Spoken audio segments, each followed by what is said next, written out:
All right, so welcome everyone. My name is Shuming and I'm from Singapore, and I'm going to be moderating tonight's session with some friends from Southeast Asia, some filmmaker friends that we have here with us tonight. We have with us from Malaysia, Amanda with her project 𝗙𝗀𝗃𝗍. From Vietnam, we have Quang with baby jackfruit, baby guava. From Thailand, congrats, 𝗻𝗓𝗍, for your short film, New Abnormal, which is in Venice. Yay! Can you hear us? Congrats. With his project, Arnold is a model student. And then we have finally from LA, Singaporean filmmaker 𝗙𝗂𝗍𝗶 with her feature Amoeba. So we are going to sort of talk about our process with our first feature. I have a feature as well that I'm sort of also been working on, Juma. And we are all alumni of the SGIFF Southeast Asian Film Labs. So, you know, we have sort of kind of gone into various development stages. And tonight we just want to sort of share about how we kind of work on our creative process, you know, working with labs, working with runs, and working with all those things. And then we will just sort of have that conversation about how we sort of tackle that. And then we will also have some Q&As from our audience who are watching and with us tonight. So why don't we sort of start off, you know, with our guest. So tell us about yourself, tell us about your project, but also maybe share with us what made you decide that this project is going to be your first feature film. Maybe we start with Amanda. Oh, okay. So why this project? So basically, oh, it's a long story though. Do you mind? Basically, when I moved back to Malaysia, because I used to live in London, and you know, I was making films there. I studied there, and didn't really know myself. And I came back to Malaysia and was too scared to make films because I didn't think I was good enough. Like all these fears, and then suddenly I made a short film, which went into Venice in 2017, and I think that short film was what really clicked. Like what made me feel like, okay, now I really know what is my voice. I really know what I want to say. And it was from that short film that made me, you know, come up with the idea for this feature, which, yeah, like since then I basically knew like the flow that I wanted to do and the kind of voice that I have. So it's not that long, actually. I'm very good at making it short, but yeah. So what's your film about, 𝗙𝗃𝗍𝗃𝗍? Yeah, so 𝗙𝗃𝗍𝗃𝗍 is about this young girl, and she, you know, reaches puberty. So she's experiencing puberty, and in that experience, she slowly starts turning into a monster. And at the end, you know, we have to basically figure out whether she's really a monster or not. And that really came from, you know, my own experience going through puberty, and you know, I thought I was a monster as well, and I genuinely do think I'm a monster and like a total outcast or a total weirdo from society sometimes. And I wanted to play with this idea of like, what is it about a young girl who has to deal with this, you know, this stuff. Yeah. And so that was, so it is a play on genre. It's like a Mean Girls meets horror kind of film.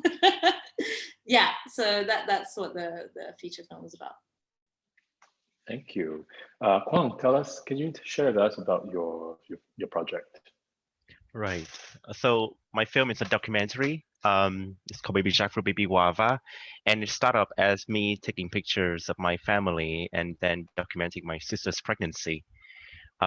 My sister was diagnosed with schizophrenia in 2016, and in 2019 she becomes a mother. And I reconnect with my family throughout that time period by starting documenting our life, and then it started growing into this film because I start noticing the transition in the cycle of motherhood from our family.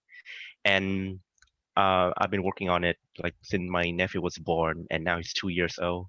And I've amassed an archive of verite daily life footage. So now it's going to be shaped into this creative documentary film, traveling back and forth between the present and the past that deals with the cycle of motherhood. And this is my first feature because I worked on several short doc in the past, but I guess it's just the timing of things that led to the making of this film. And the thing that I want to say make it much more sense if it's a feature-length film rather than a short. So it gained some tractions that I didn't plan it to be, which is from going to film lab. So that's why I'm making it as a feature-length now. Right. So you were saying that you've been working on this as a short film initially, or have you always wanted it to be just see how it goes?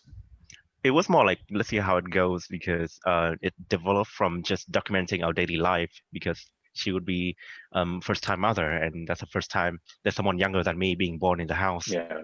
And then it grew from there because there's so much stuff that uncover when that event happened in our life. Nice. So, 𝗔𝗂𝗱𝗶𝗶, can you maybe share with us about your project, Amoeba? Yes, I mean, I would also just like say at this point, it's like the script is, I'm trying to kind of do like a page one rewrite. So everything is sort of up in the air. So, but the basic idea of it is like a group of friends in like middle school, all girls school in Singapore, and they want to form a gang in a country like Singapore that doesn't have any crime. And also, why? Yeah, sorry. Why? Can't really tell you, I guess, but I think this thing of friendship, I think really was something that I wanted to explore more. I think in 2018, I had to do a crowdfunding campaign for my previous short film. And as horrible as that experience was, a lot of my friends from middle school like just came out and helped me out and really were very supportive and generous, when I had thought that they were like thinking, like whatever, what is Sil doing, in America? So I think I was very touched by just the friendship, and I was thinking about that time of our lives that was very intense and very confusing, and the bonds that we still share. So I really wanted to kind of do something with it. And the short film is Strawberry Cheesecake, yeah? No, the one that I had to crowdfund for was 𝗛𝗁, the one at AF. 𝗛𝗁. Yeah. Oh, I know. Crowdfunding for AFI short films are the worst. It's kind of a bitch, yeah. Yeah. But congrats on Strawberry Cheesecake. Was that sort of kind of in some way linked to Amoeba or no? In a way linked, yeah. I think I mean, genre-wise, it's a bit different. Amanda was my mentor, so it's like a horror. It's like a horror. Yeah. Oh yeah. It's like a horror thing. So I don't know. It's like it's a monster little thing. I think I really wanted to work with like teenage girls in Singapore and see what it was like. And then because the film was part of the NYFA Singapore grant, and the chance to like be mentored by Amanda was like too good to pass on. So I just decided to do something like horror, which I'm like very terrified of. So yeah, so I would say it's kind of related, but not really. Yeah. I guess we can also sort of share that point of view from Amanda as a mentor and a mentee. You're forced to do horror, no kidding. You sort of insisted on it, right? Like, take away her. No, but I wanted to do it because like in 2020, I just remember when I was like, submitting, it was, pandemic. And then I remember the day I was submitting the application, California there was like a humongous fire and the sky was like red for a week. So it felt like a horror that I was living in. So I don't know, at the spur of the moment, I was like, okay, now why not? Yeah. Thank you. 𝗷𝗓𝗄𝗂𝗍, can you hear us now? Yep. So 𝗷𝗓𝗄𝗍, congrats on your new short film at Venice, The New Abnormal, which will be in competition. Can you share with us about your project? I know this is a model student. Why did you decide that was going to be your first feature? I always think that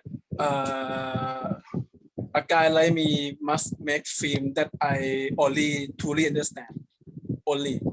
And for the feature length, it's like you must understand like the whole timeline of your content, maybe. So I'm thinking back and like I like back then. Okay, I started the project like 7 years ago, and back then I like to watch a high school film, the film that happened in high school, and like I want to make one. So that's the first thing that come to my mind. Like after a while, the politics come to my life, and I look back in my school. Like 7 years ago, there are a group of protesters. They call themselves PCRC, which is like they anti the previous government, which from the 𝗩𝗏𝗏𝗀𝗃 and 𝗏𝘁𝗃, which is like they want election by vote, but like those protesters doesn't like them. And like many of my friends who was in the same school like support them, and most of them really claim that they hate corruption from 𝗏𝘁𝗃 and 𝗩𝗏𝗏𝗃 government. So they protest. They did everything bad. Like they blocked the road, they blocked the airport, and they even blocked the vote. I mean, once it happened like 7 years ago, our country is in a very mess. So the government decided to corrupt the government and ask people to vote again. But those protesters know that they never win a vote. They cannot win because they are less majority. So they try to like create all chaos, and it end up with coup d'etat, and they accept coup d'etat. In my opinion, like coup d'etat is fucking corruption, and like why the fuck you don't accept corrupt from 𝗏𝘁𝗃, but you accept corrupt from military? So this fun thing, and like shit, most of them is from my school. So I'm look back in my life like what they learn in the lesson that Thai what do you call? Let's just say Thai old people who in power who like can control the content of the school book. Like they always said like only good thing about absolute monarchy or something like so.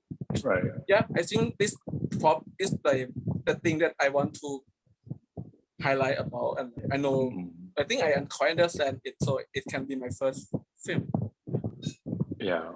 Because so, I mean, I guess for us, when we started to kind of work on our feature idea, and like Amanda said, we figured that this was going to be a part of our voice, and then we decided that going from short films and also, going to feature, and then with Quang, it was also something, just wanting to document something and it sort of expand itself into something much bigger. Then obviously, for us as filmmakers, it's such a collaborative art form. When did you feel like, okay, the next step, I have a feature film idea. How do I sort of go on this long, very tedious journey, finding a collaborator? Do you think it's important to have a producer, or who is the first person that you should kind of drag into with this? Do you think it's important to have a producer with you early in the process?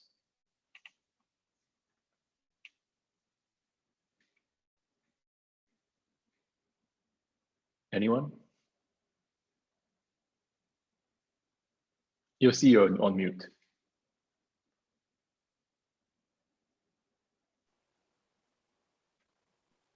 Can I start now? Yeah. Yeah, so I mean, sorry, Don is my producer. I will be very sincere.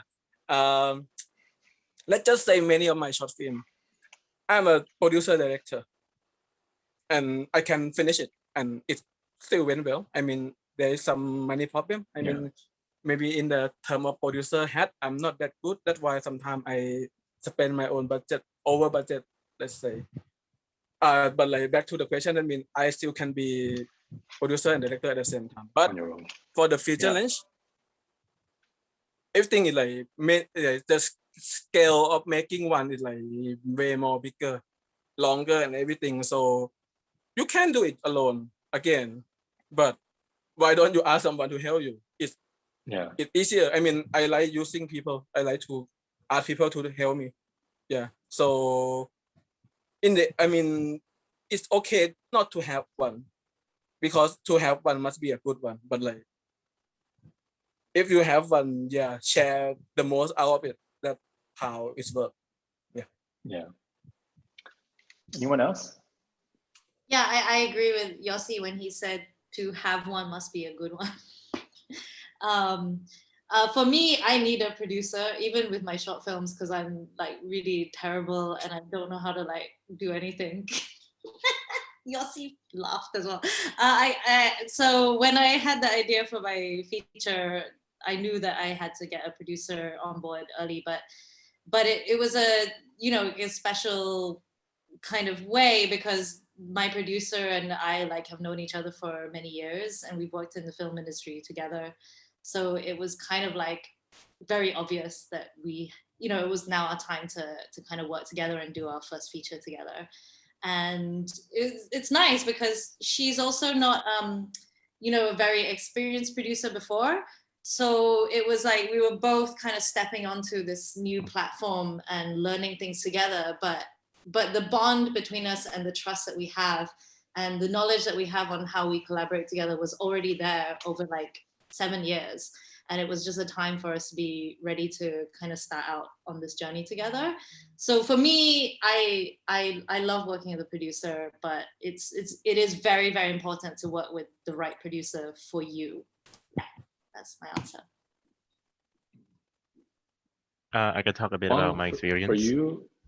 Yeah, because as a documentary filmmaker, do you often work on your own or do you have someone that you work with? No, for my previous shorts, I always work on my own. So I didn't have a producer to creatively collaborate with me. I had executive producer who funded the project and the short docs. But for this film, when I first started making it, because it wasn't made to become a feature length, and so by the time I realized the scale of this thing, I was already wearing too many hats. I'm already a character, I'm already a director, and I'm editing and I'm shooting it. So being a producer need a little bit of distance to the story, and I started looking for one. And there aren't that many documentary filmmakers in general, so I reached out to those in my network, and my producer is actually also working on her feature-length documentary, and so she's several steps ahead of me when it comes to navigating the labs and the applications. So we work together on that end, and on the creative side, she does give a good input, but I have more liberty now that she's taking care of the production side of it. So that's my working relationship with my producer. 𝗏𝗀𝗍, you right at this point I guess, in your I would say I totally agree with, if you have a producer, it would be most ideal if it's somebody that is like a good fit. Don't just anyhow go and find a producer, because it's kind of a long journey. They always say it's like a marriage or whatever, a creative marriage. So I think the question was, do you need to have a producer? I don't think you need to have a producer, but I think if you do find one, you should talk to a lot of people and try to find one who gets you and gets the project, and both of you have something to contribute. Yeah, like for me, I think like when I was doing my shorts, I just kind of like knock it together, like in the dark, like a blind person, like, okay, this is what you have to do. So I kind of like, like very lousily self-produced. But then when you get to the feature, I just feel like it's such a beast. Like everything just is so huge and I don't know anything. So I really, at that point, was like, feel quite lost and quite noob. So I was looking for a producer. That's a good transition to one of the questions we have from JD. Hi, JD. Who JD is in the midst of completing his first feature. But so his question is, what is your biggest culture shock transitioning from shorts to feature? So you sort of also kind of touched on that a little bit. What for you guys going from short film to feature? It's besides how massively long it can be. What was some of the shock that you had? Everything. I think creatively the big shock. So I think short film itself is its own medium. I think the kind of stories that you can tell, the kind of films that you make in a short format and a feature format is different. So like what you can experiment with and what works. I feel like for me personally, I feel very different. So just going, even writing a feature script, like dude, it takes fucking years. It's like really a crazy long process. I think financing is also like a big learning curve for me, because the shorts is like, yeah, you work like a bitch and you save a lot of money, then you make a short film. But like a feature film, okay, good luck saving $1 million, you know. So I think that was like a huge thing. I think just development for a feature film is a process. Like a short film, I feel like you can just do like a moment or an idea, something really small. But feature film, I think it was a bit of a, yeah, the short for me was like, okay, you really need time. You really need to like bake it in the oven for like a good amount of time. Amanda? Do you feel like short films? Yeah. I think for me it was because I've written like feature scripts and stuff before, so I think moving from short to long was like fine in terms of like creative storytelling. But for me, I think the culture shock was like going to markets and pitching and realizing that this thing has to go to cinemas that people have to buy tickets for, which I think short films don't generally have that. In a sense, like, you know, you are the one that people are apparently wanting to see in a commercial space, and or selling it to streamers, for example. But I think that was a big culture shock. It was just like, oh my God, like, I actually have to like make things for an audience. Whereas with short, like, of course, like we know that we have an audience, but it was, I felt personally, it was a lot more free, and it was more like a free kind of expression. But this one was like, okay, my free expression is gonna, you know, I need to target like certain aspects where I need to target that it has to go to a cinema. Of course, it should go to a festival and maybe sell to a streamer, just to, you know, working with the producer hat on. Yeah, that was a big culture shock. Yeah. Because also I think we're going to touch on markets and film labs, because that's, I think for a lot of filmmakers here in Southeast Asia working on our first feature, it is definitely a path that we kind of go into, applying for labs and applying for markets. And that sort of exposure that you are going to get on those platforms are completely different from short films, when you're just screening a short film and enjoying yourself as a participant and as an audience. But film, you're going in with a game plan. You're going in with all these documents that you have to submit, and you get asked about target audience, you get asked about like all these questions. With, I think, a short film, you don't really have to answer most of the time. So yeah. So how does that then affect the way you think about your own project? Because then obviously in the very beginning, when we started to think about, oh, this is gonna, you know, we have kind of a very, I wouldn't say naive, but just very idealistic, view of, this is my first feature, I'm going to make this, I have all these amazing ideas, and then you get swept back into reality with oh, but you know, do we want to watch it, you know, do you want to make it, or I guess even with financing, it becomes this whole ball game where, is this a film that is very reliant on grants? Is it that kind of structure, or is it a financing sort of way where we have to get equity and investors and things like that are, for me, it's completely new and at times quite overwhelming. How do you navigate coming from that to, okay, I need to step back and work on my film or my script? Is it to me or? Anyone. I'll answer really quickly though. I think your first feature, do everything you want and try and fit in like all those questions where they ask who's your target audience, just make it up. Like your first feature, do everything you want. Don't ever give in to anything. So yeah, that's my answer. I feel like when I first working on this feature, it required me to compress the film into different forms. I didn't have to, like in writings, and especially with a dub, I don't know what event's gonna happen. So there's a lot of projection and prediction that I have to do, and that kind of like allowed me to see the film and the story from a different perspective. And sometimes I switch perspective a little bit too much, so it can be really draining.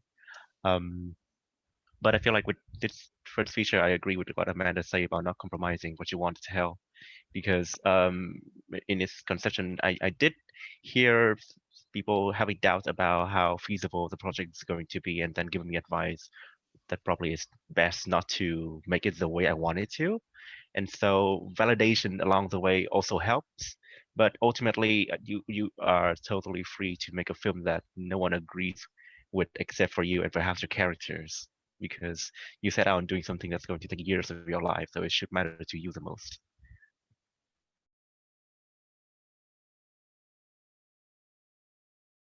Sio, you'll see. I can go. I mean, I find it very overwhelming to go from like the producing part to like the script part, which is where I am stuck right now. I think I'm trying to sort of just scrub a bit of it, you know, because I think when you go to labs and stuff, there's a lot of people that will read what you write. And even in the translation to like the dossier, like the treatment, the synopsis, it's like it's not a good translation of the film. Because I'm also still trying to figure out what it is. So I think like with the labs and stuff, I'm trying to work on the script. At the same time, I have to produce like a full polished document saying what the film is when I'm still trying to figure it out, and people read it and they give you a lot of criticism on it, which is not necessarily a bad thing, but I think it can be daunting because for me, I'm learning about sales reps and markets and distributions and all this kind of stuff. And it's like very super overwhelming. But I totally agree with what Amanda is saying. It's like, it's your first film. There is a lot of, I mean, I think it's very scary taking money from people, and you know, you're gonna have to be responsible to financiers or grants or like government bodies, whatever, whoever's giving you money. No free money in the world, right? They're gonna have something they want from you. But I think just try to stick to, like, when you start writing the thing, you need to have like a thing that grounds you, and a thing that, like, what are you trying to say? What is this for? Like, who is it for? You know. And that should guide you along the way, I think. 𝗪𝗓, do you feel like, because we will, I think a lot of us, 𝗪𝗓 and I were in 2 labs together, and we were in 𝗔𝗂𝗍 as well. There was a lot of interaction with mentors and people who are reading the documents that are meant for a certain way of, for a purpose of, say, trying to find people who can work on your film, but also I think working with someone who's giving you script advice and filmmakers who are also reading your work in progress. How do you kind of, okay, go back to, this is what is important to me, this is what is important to my script?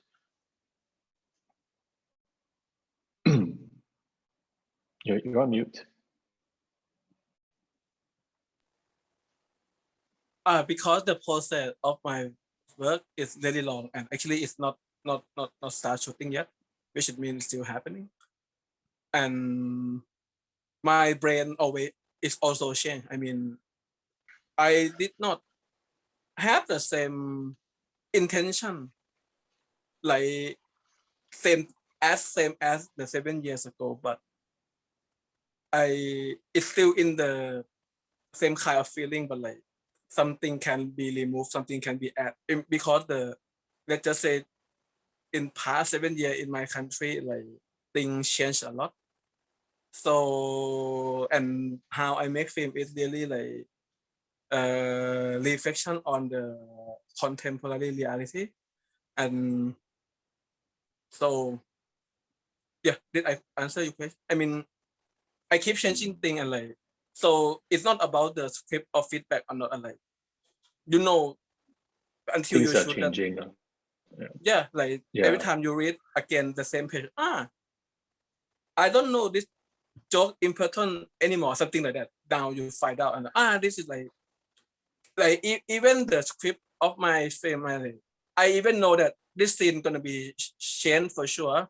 This script is just like, it's just for just to submit. I mean, yeah, because like I have like my old structure, like, hey, okay, after 5 scenes, we can cut to 1 scene that can be some kind of scene that not relate to the main content, and that content can be adapt to what happened in real life, something like that.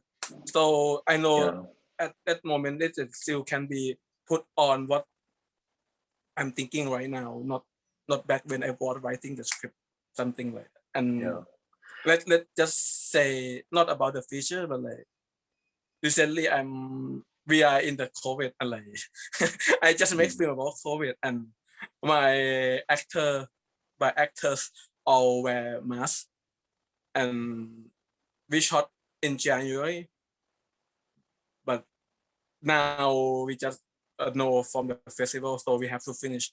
But like 7 months passed, and like my government did many stupid shit, and I want to mention it, but we shot already, so luckily we can ADR because it's under the mask. You know what I mean? This is for which film? Like your New Abnormal. Oh, okay. I mean, like, yeah, because we shot in January, but like 7 months passed, and like luckily it's a wide shot, and like with mask, so I just decided, oh, we can rewrite the script. Yeah, so I rewrite yesterday, something like that. I mean, not yesterday, but like last week only. That's how it still can, it refresh your intention all the time. And this, even the film finished editing, you can have your own intention. It's still the same film, but the way you present it, the way you Q&A, you can shape your intention. Is still, that how. I think, like, even for me, there have been instances where I have scenes that I wrote that I'm like, oh yeah, this happened at that, like you said, it happened in a moment when I was writing it or developing it, that, oh, this is so important. But then I realized along the way, you cannot be too precious about a lot of things. But then things also change with like, oh, now your budget has been slashed, so now you have to take scenes out. You have to do this. But I guess the other big thing with all of us is we've been developing our projects prior to the pandemic, and as the world sort of go into this direction that is just a bit crazy, how have you navigate the changes that you have with your film development? Especially with your feature, like how has that changed? Are you rewriting it? Are you decided, no, I found new meaning in my story, and how creatively, how has that worked? I mean, if it happened to me because we don't shoot yet, and it's not only about the COVID, but like, let's be very sincere. Like in the past, my country cannot talk anything about King at all. So I think my film cannot talk it, like obvious. Even ภิชาติพงศ์don't do it obvious. Maybe it's his style, but like if I do the same thing when it show like 5 years ago, people will think, wow, it's clever. It hide the context behind something like that. But last year when our protester talk really direct that King is one of the problem of my country, something like that. If you don't make film support them, your buy is lower than them. But who the fuck want to see your film? They prefer to listen to the protester. So that's how you have to think all the way when the world is changing until you finish your film.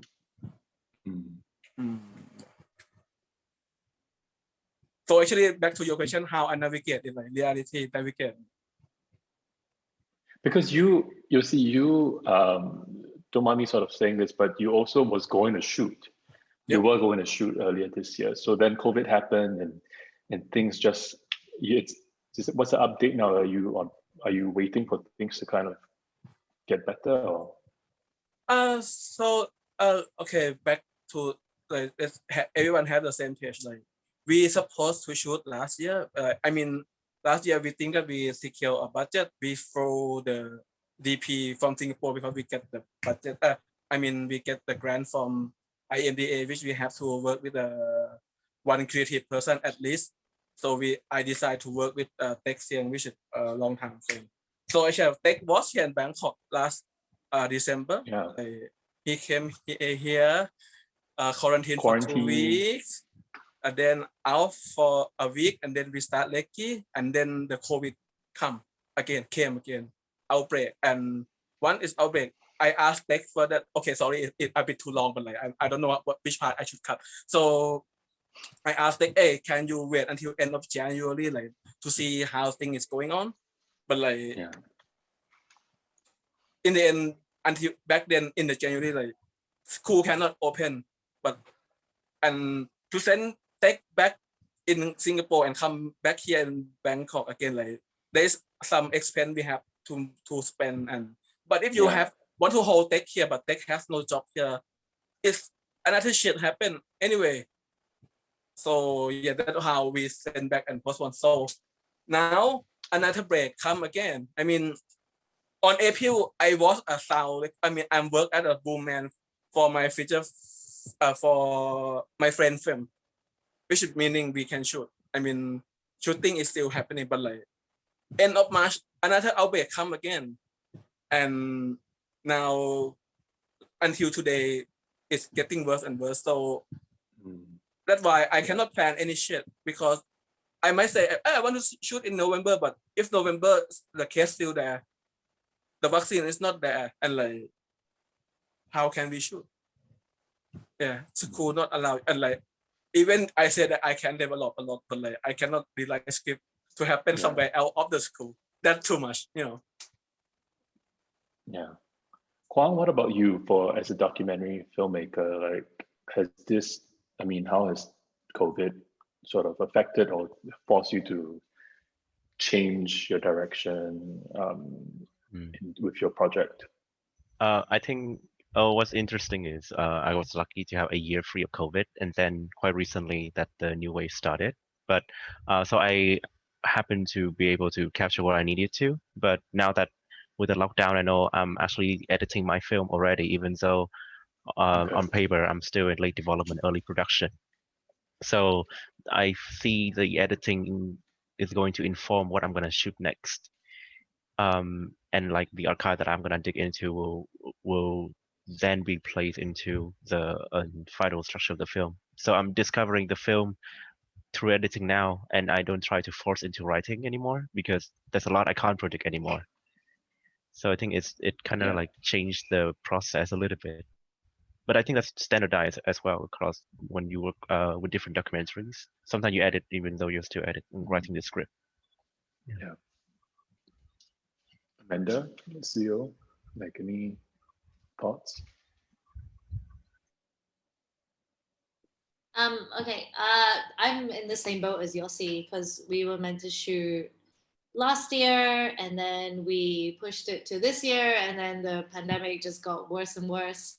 So it's, yeah, like for us, like, you know, we were doing casting and we were doing all these rehearsals and everything. So it's like I'm at the position where I'm ready to go and just waiting for it to be safe. And I mean, we can't tell what's going to happen with COVID, but I don't know, just keep trying. But in terms of your question of like, you know, what will change? I mean, it depends on what the situation in the world is. I mean, I might have to eventually change my script if I, you know, need to, in terms of, you know, dealing with my cast in different locations, everything. I mean, the world is constantly changing now. So always be on your toes. I think for me, I'm the same as 𝗪𝗀𝗻, like, because I also have a, you know, a set that is in school, mainly in school, and I have a lot of young kids. And so my thing is just to make sure that everyone's safe as well, and, you know, going into this process. So yeah, it's scary times, but we'll try our best. I don't know when. Yeah. Yeah. CEO? For me, I guess I'm in much earlier stages than like Amanda and 𝗪𝗀𝗻 and Quang. I was like writing and developing. And I think, I mean, just the pandemic just made it feel very pointless, you know, like people are dying and I'm trying to make a stupid movie. So I think it kind of made me not want to work on it a little bit. But I think one of the bigger things was that any and all sorts of my freelance income sort of dried up.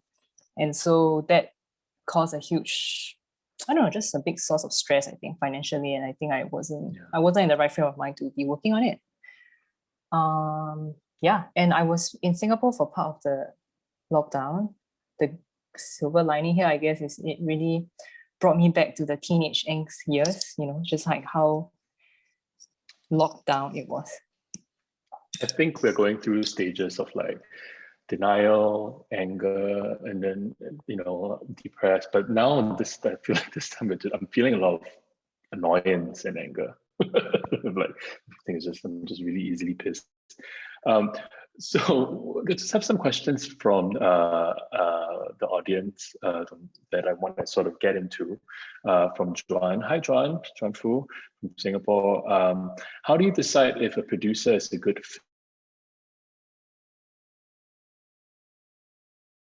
process for finding a producer? Anyone wants to take a go at this? Okay, I'll try. Because I love my producer. I don't know. I think make sure you love them a lot. And I mean, my producer is like my sister. She's like one of my best friends, and I can text her at 3 a.m., 4 a.m. talking about scripts.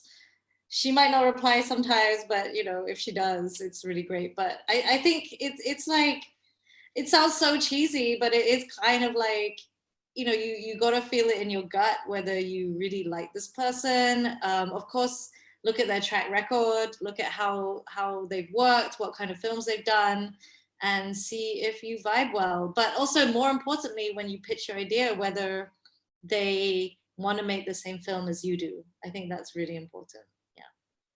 Yeah, I think that's something that sometimes can change early in the process, and you want to kind of make sure that, and I think making sure that you're working, because I mean, working on the feature is like years, so you're working with someone that for a while, so you got to make sure that, you know, you find the right fit. And anyone else? You'll see how's working with Dawn. I don't think Dawn's online, but you can share with us.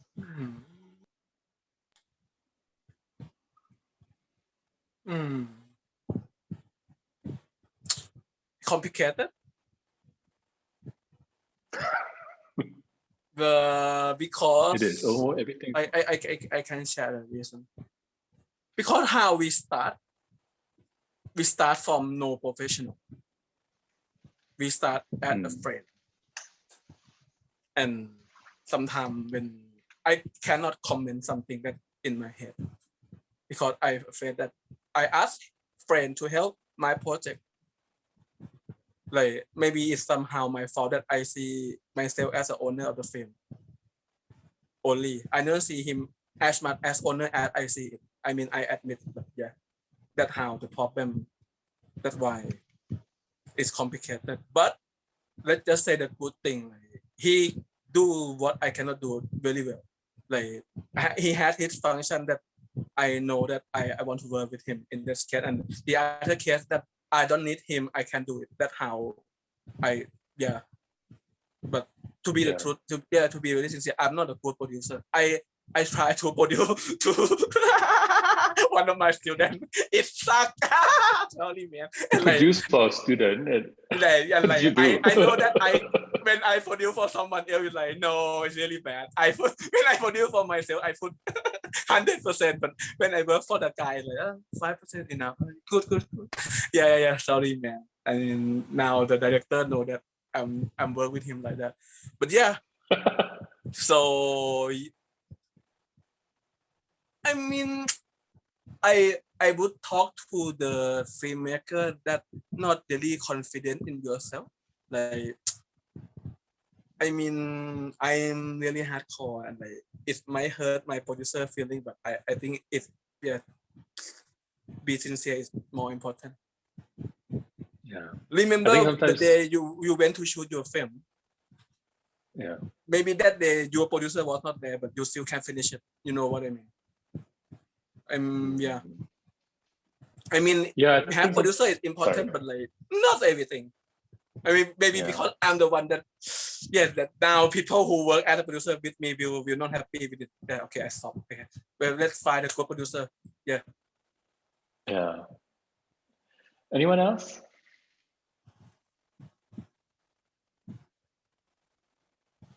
I don't have that much. I think it's what Amanda said, you just feel it in your gut. I think I met with a few producers. I'm not based in Singapore, but I think I felt right that I should be working with a Singaporean producer.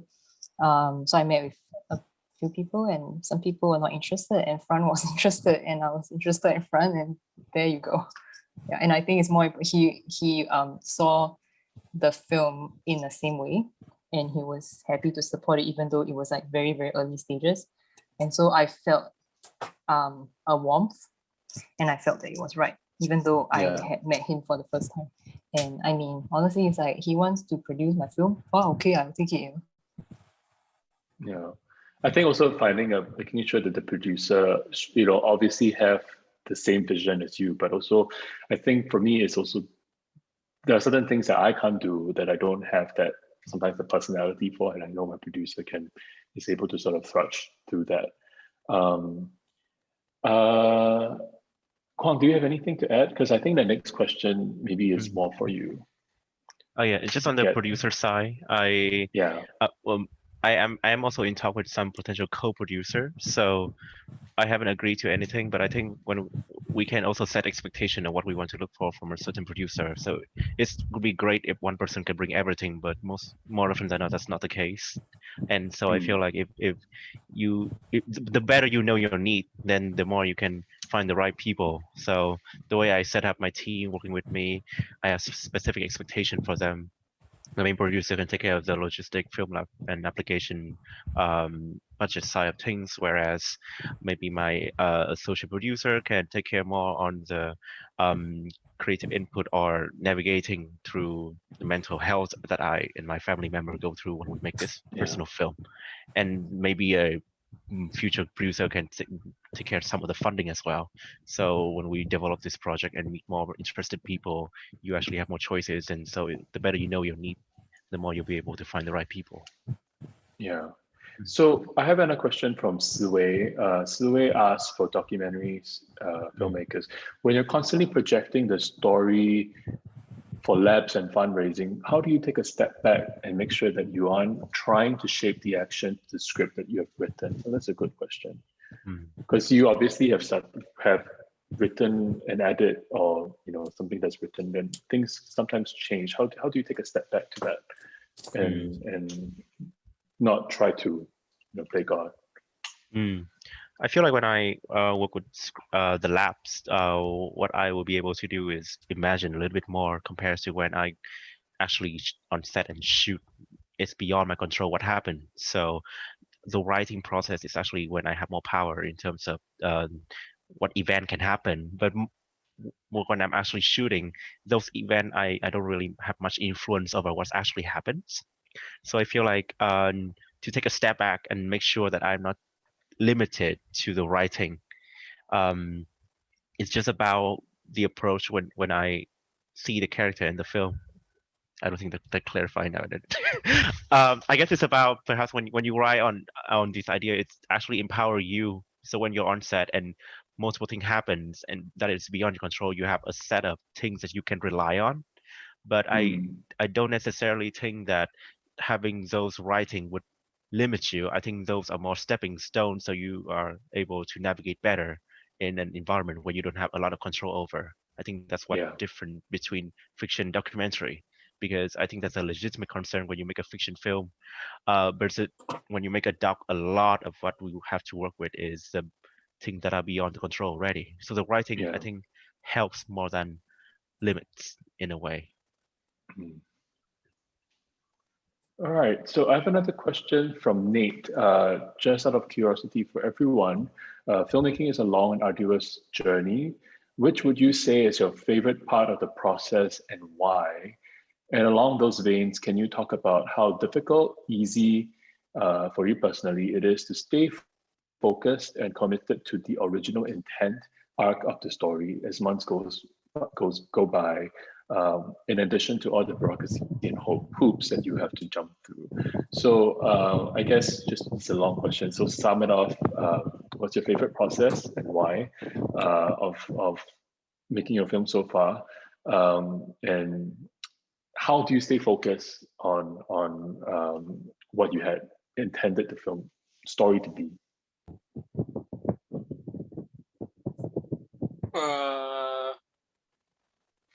Mine is color grading. Favorite color?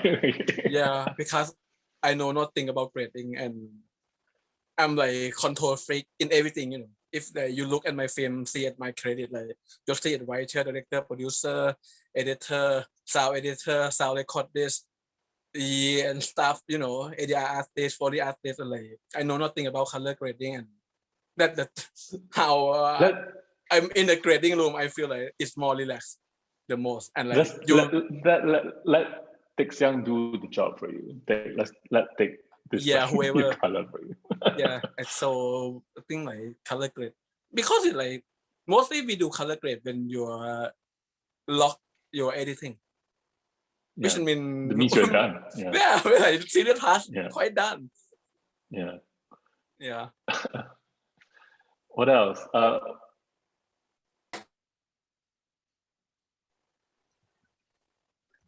I do also, like. I mean, in addition, Quang, oh yeah. I just like to add that I do like post-production as well because I start out as an editor.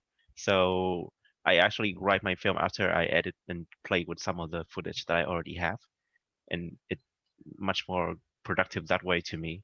And so it's also in post where we have more control over what creatively you can do as well.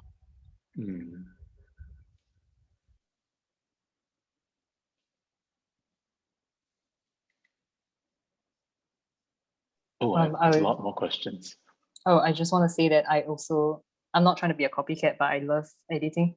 I love my favorite part of it is the editing. It's like therapy, you know, you go in, everything's on a screen, the room is air conditioned, and then you like very calmly can try to think through your film instead of like when you're shooting is like left, right, center, you know, things are happening and things are not going the way you want it to be. I mean, editing is also kind of scary because you're just seeing all your mistakes, you know, so I think it's really good to work with an editor that you get along with well and kind of is able to see the film in a way that is they can see the film and not the mistakes. And how do you keep focus? I'm trying to figure that out too, but now I'm using post-it notes. I just write like the intention or like the one, not like a one-liner, but just like to keep me focused on it, I just put like post-it notes. There's a question. How do you avoid this from Raphael? How do you know when to rest to avoid burning out? Because obviously your feature takes forever to finish. How do you rest? I think there's also a question that I'd love to answer. How do you take breaks? What's your secret? What's your secret to not burning out in this pandemic and making films and making a feature film? So the question is about pandemic or making film? No, the question is how do you know when to rest to avoid burning out? I think Amanda can answer. She good at it. Is that a read? F you, 𝗏𝗃𝗃𝗃. I'm not answering that question. I'm answering about my favorite thing.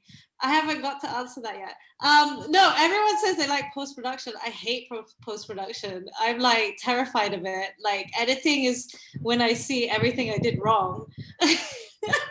But then I'm more trained as a writer. So I love the writing part. I love that I can basically do anything I want on page. And then the next process is shooting, which is another favorite part of mine, which is when you discover that everything you wrote on page is not going to happen, and how do you fix this and get to where you want. And I think that's where the question is going, like how do you keep to the intent? And I think you just have to have a simple intent, something very, very simple to always remember, like a mantra. And so every time when you have a problem, this is how you fix it with that mantra, and just go the direction that you've always wanted to, even from the get-go when you wrote your script. So yeah, for me personally, editing terrifies me because that's just like, oh my God, I did all the bad things. And that's why I need a really good editor to fix all those problems. In terms of resting, I don't know, I rest all the time. I'm very lazy. So I don't know how to answer that question. Oh, hey, no shame in that. I love resting. Yeah. Wine, whatever you do to get through, the hard times. Actually, rest all you want, meditate, zen out.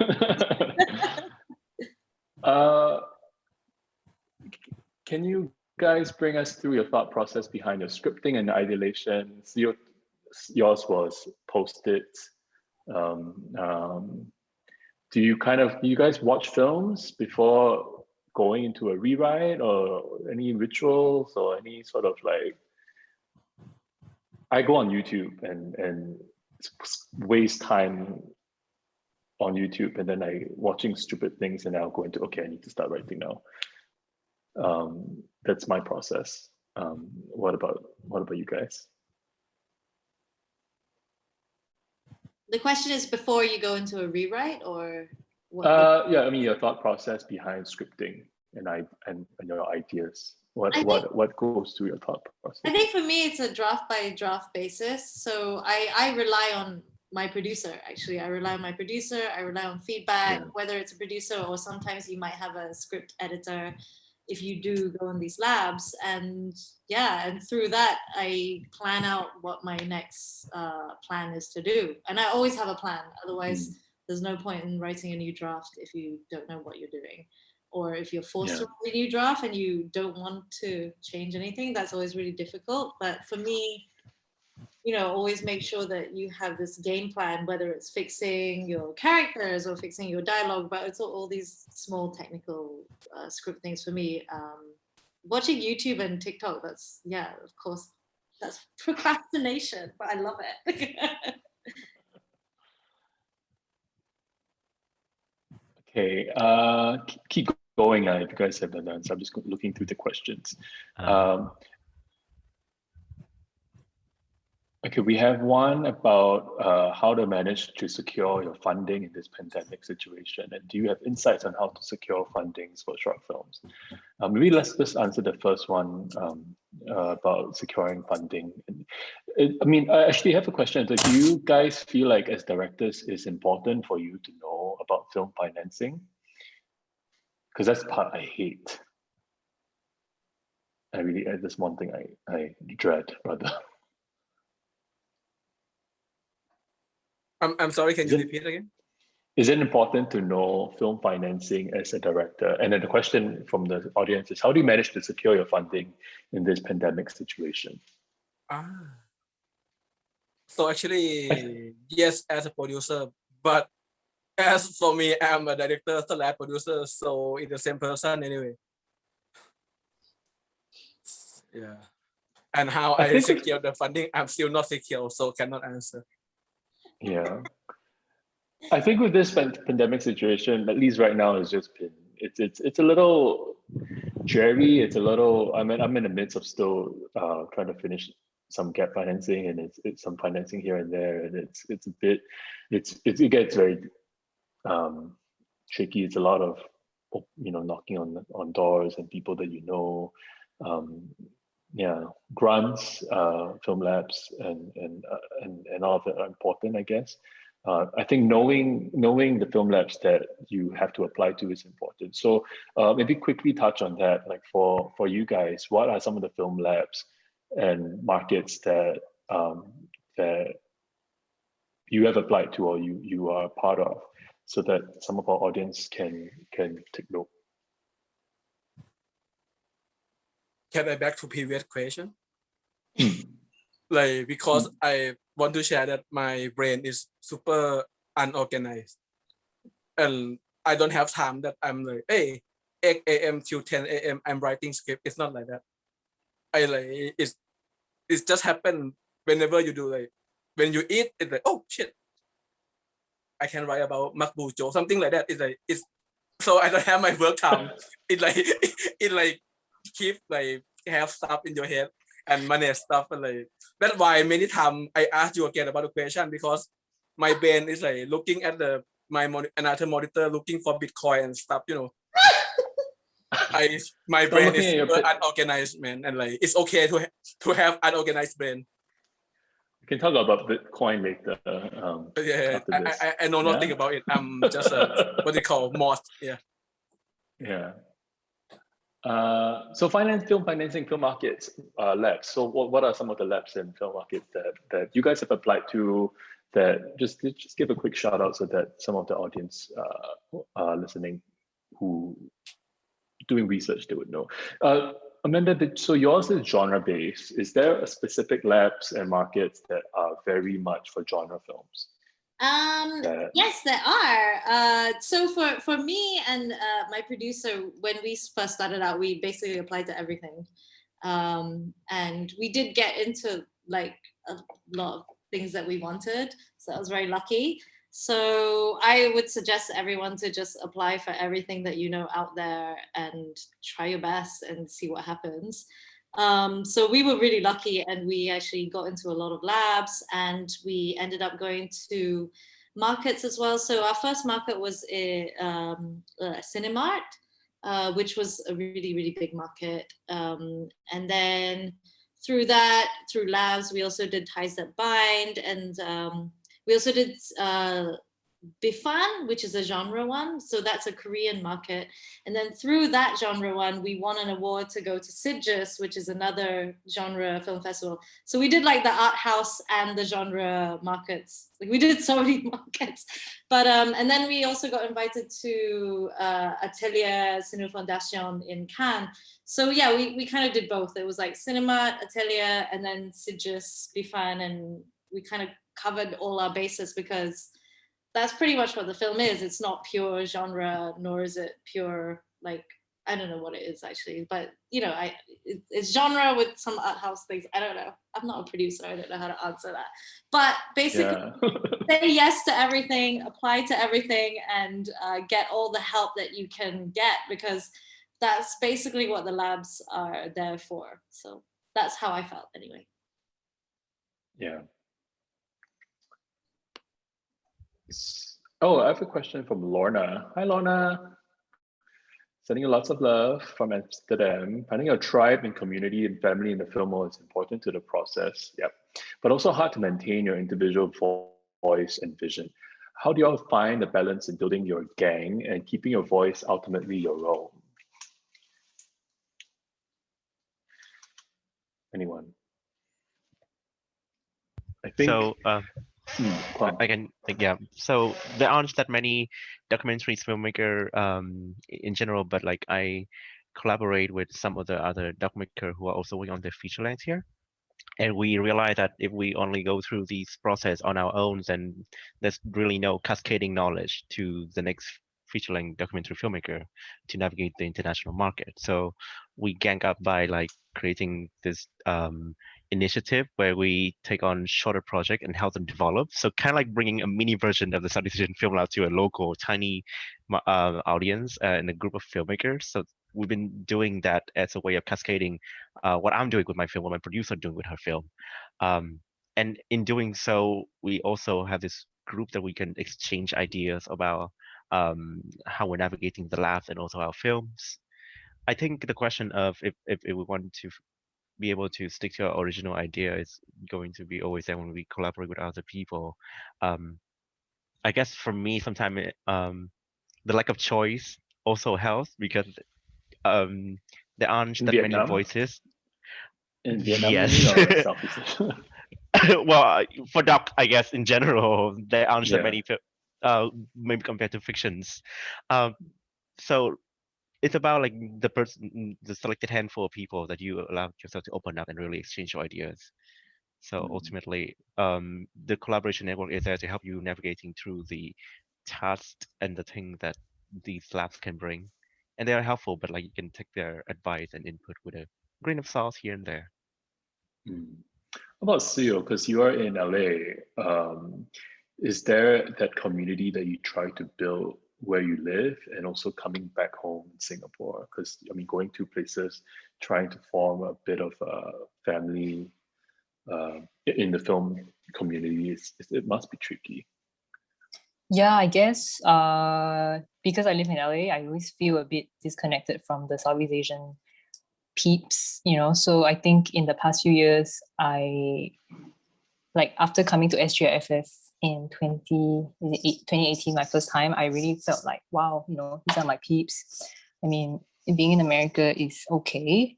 It's a bit different. So the friends you make there and the community you make there is different. It's not so they don't get you.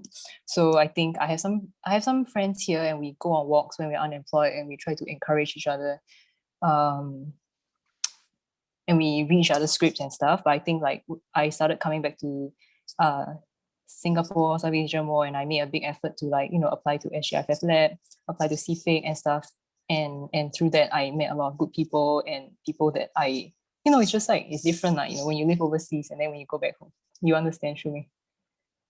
I do, yeah. Because I think sometimes I went to school in LA and spend time there. And then obviously in the film community, there's a lot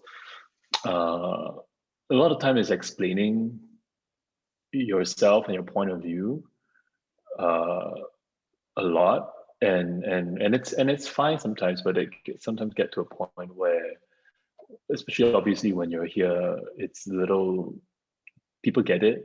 Sometimes you pitch a story and I think it helped your process to kind of go like, oh, okay, at least people understand what I'm trying to say, or at least there's something quite relatable to that. But I think trying to understand your own voice better in finding your own voice in the community, I think is something that you have to kind of navigate. I just want to add that finding your own voice in anything is kind of hard. I think you just have to spend, for me, I just try to spend time myself, which probably is the question is like, in a group of people, how do you find your voice? But I think sometimes being in a group also makes you realize things about yourself that are unique and different, and how we are all different and who you are. So I think that's also helpful. But I just also think that it's really nice to feel embraced and to have peeps. And I think this thing about community or gang is like, friends don't fall from the sky. Like, community doesn't just rain on you and like, woo, I've a community. I think it's like, it takes effort to try to put yourself out there. I'm not very extroverted, so it takes a lot to like go to a party where I don't know anybody, so I think, but you have to go do those things. You have to try to go to places where you think like-minded folks would be. Yeah, Can I also I think it's add hard, but especially when introverted. Yeah, Kwang, sorry. Just adding that when we go to these film labs, what COVID has managed to do is making everything online.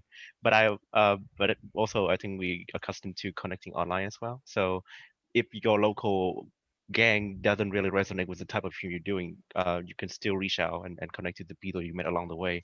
So I talk about my film to like several close friends that live in Greece or like in America right now. But it's just a matter of finding the people that see your film the way you see it. And a lot of time when you go to these labs, it's already through selections, the type of film that can make it to a lab, so they understand your project to a certain level already.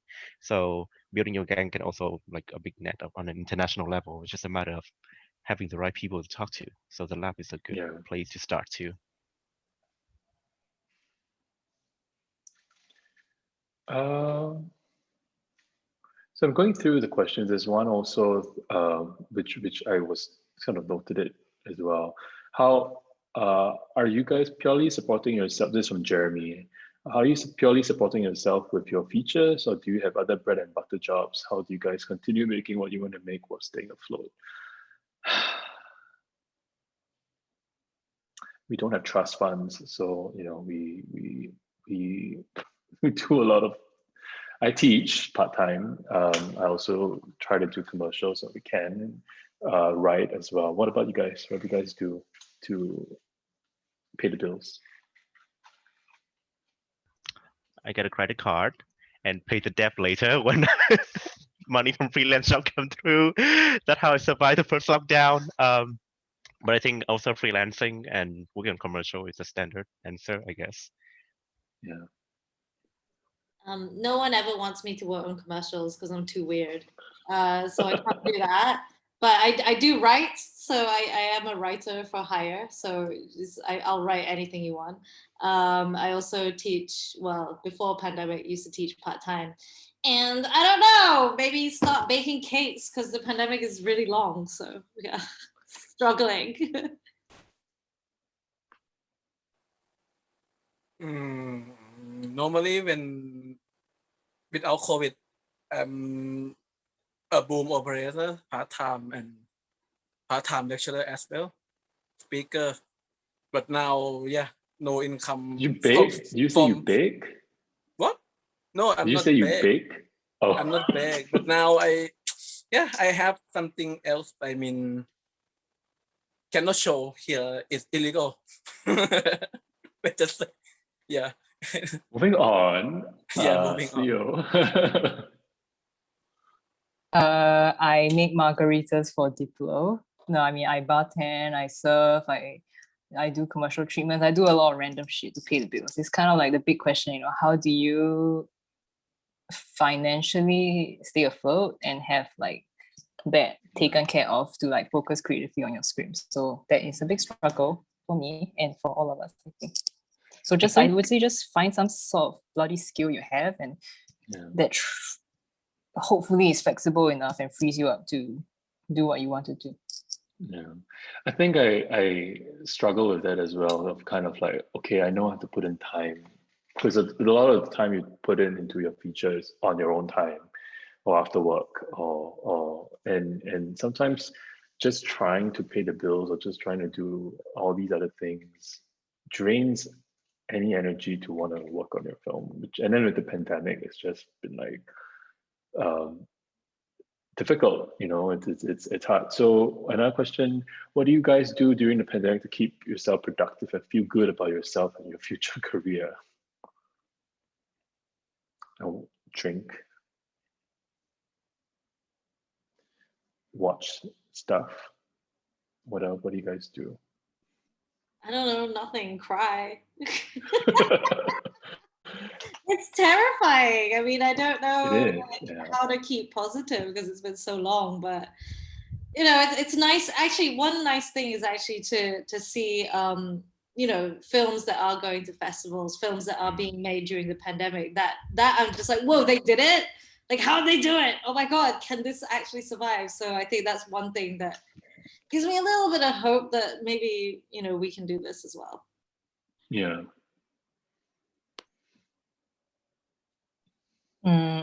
It's shit lah, but I think I just try and take walks and try to not be so hard on myself.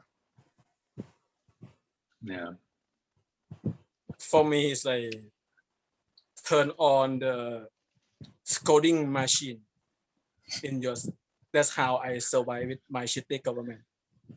Or else like there's only sad news every day. So, but you know, the sad news come from the shitty management. Like, come on, Israel have full dose of Pfizer already.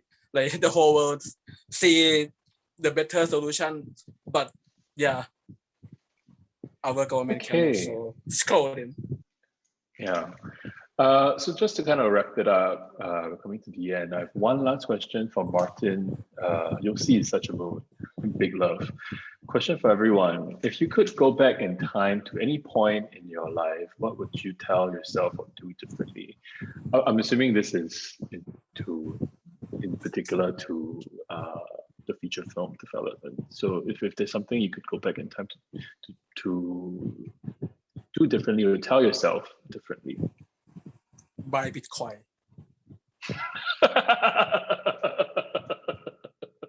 I know, I should have bought Dodge when it came out, but anyway. I said that. I actually said that to my producer a few months ago when it was going up. I was like, we should have bought. But anyway. Bitcoin is going to fund his next feature. Yeah. This time is public, isn't it? But what the question? No, like nothing. Just keep believing in yourself. I don't regret anything. Maybe things take time. You need to live through your life to get where you are anyway. So cheesy. Buy Bitcoin. If I could go back, I probably could just tell myself to have better audio with the footage I'm seeing, because a lot of time what I shot has terrible sound and I can't use it. Yeah, sound is very important. 𝗪𝗀𝗱𝗶𝗴, what would you do differently? I think, you know, I just like, sometimes you just like, ah, should have done this, should have done that. But then you think about it, actually, no, all these things Reason. just, yeah, it just happens and then it shapes you, Yeah. and you can't just regret, you know, you can't think about all the things that could have done differently. I could have borrowed money from people and put it on the Robinhood and bought stocks during the pandemic and now I'll be good, you know, but I didn't do that. But maybe that would be shit, because then, I don't know, I'll be so greedy about getting more and more money that I would just turn into, I don't know, some monster. So everything happens for a reason, I feel. You just have to trust that it's going to be okay. The process. Yeah. Yeah. Okay, well, thank you so much, you guys, spending this Thursday evening with everyone. There's a lot of questions that I unfortunately can't get through.